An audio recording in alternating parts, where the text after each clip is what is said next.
There's a part in this movie where a character asks Christian Bale if he is a policeman, and Christian Bale goes, "Do I look like a cop?" I couldn't help but think of this. Do I look like a cop? I had a little fanboy moment in the theater. I was probably the only one who had that moment, but I had it. Out of the Furnace is directed by Scott Cooper and stars Christian Bale, Casey Affleck, Woody Harrelson, Zoe Saldana, Sam Shepard, Willem Dafoe, Forrest Whitaker. Incredible cast in this movie. So this movie's plot is actually fairly straightforward, but the way it's told is a little bit complex. Essentially, Christian Bale is a steel mill worker, and he's very down and out. You know, he doesn't seem to have any luck. Everything is always going wrong for this guy. He gets involved in a very bad traffic accident. Some bad things happen because of that. His brother is going down the wrong path. He's played by Casey Affleck, and he gets involved in this bare-knuckle boxing ring that's kind of overseen by Woody Harrelson's character, who's this drug addict and this psychopath, and he's just insane. And because of this really nasty world that Affleck has surrounded himself around, Christian Bale's character kind of gets dragged in there as well. And then we have our thrilling dramatic film. At least that's how it's billed, as a thriller. It's not a thriller. The trailer is very deceiving, and you know, that happens all the time now. Whenever I see a trailer, you can kind of tell that a movie is trying to look more exciting than it is. Don't go into this movie expecting an action movie, because you're going to be disappointed by that, because it's very much so not. This is a drama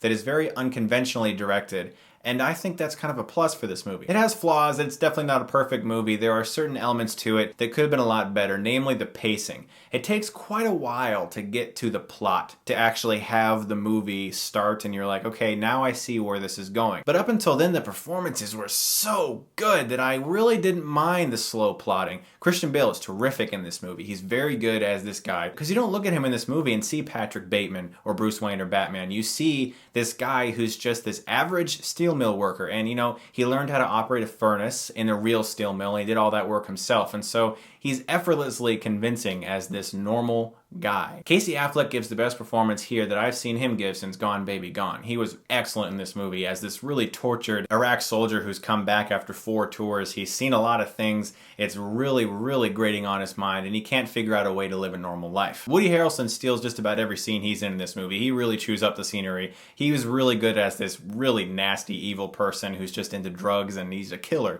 He's a psychopath, really, in this movie, and every scene he was in, you just felt evil radiating from him. He was a great villain. I really liked him in this movie. That guy is so versatile as an actor. Because I just saw him in the Hunger Games movie where I loved him. He was just like the most likable character as Haymitch, and now he's here and he's just like the devil, and he's very good in this film. Another actor who's really good in this movie, who gives one of the better performances I've seen from him in a long time, is Willem Dafoe. And it's just kind of cool to see the Green Goblin and Batman act in a scene together, along with Zoe Saldana, who's a Na'vi.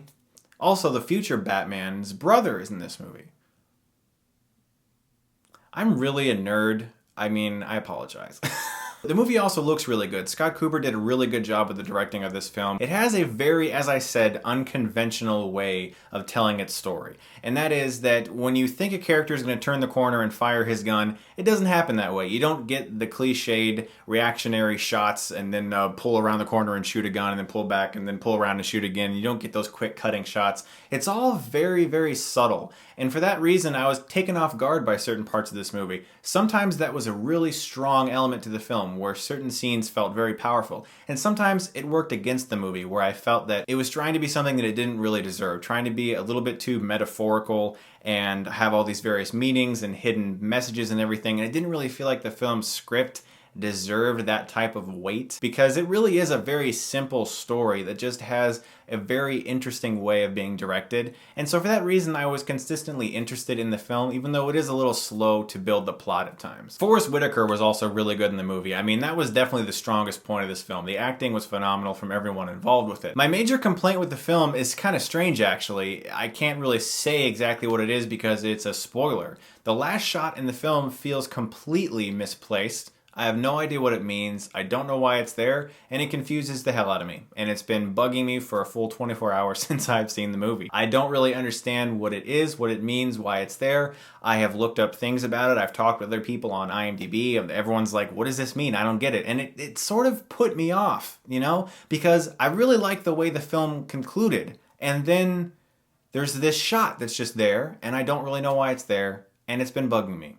Can't tell you what it is because it's a spoiler, but if you see the movie, you know what I mean. But I still really enjoyed the movie from an acting and directing perspective. The script could have been a little bit stronger, the plotting could have been a little bit faster, but it's still an unconventional movie, and I think that that is something that's worth seeing. I'm gonna give Out of the Furnace a B. So guys, what's an action film or a drama or a thriller that's very unconventionally told that you liked? Let me know below in the comments, and as always guys, thanks very much for watching, and if you like this, you can click right here and get Stuckmanized.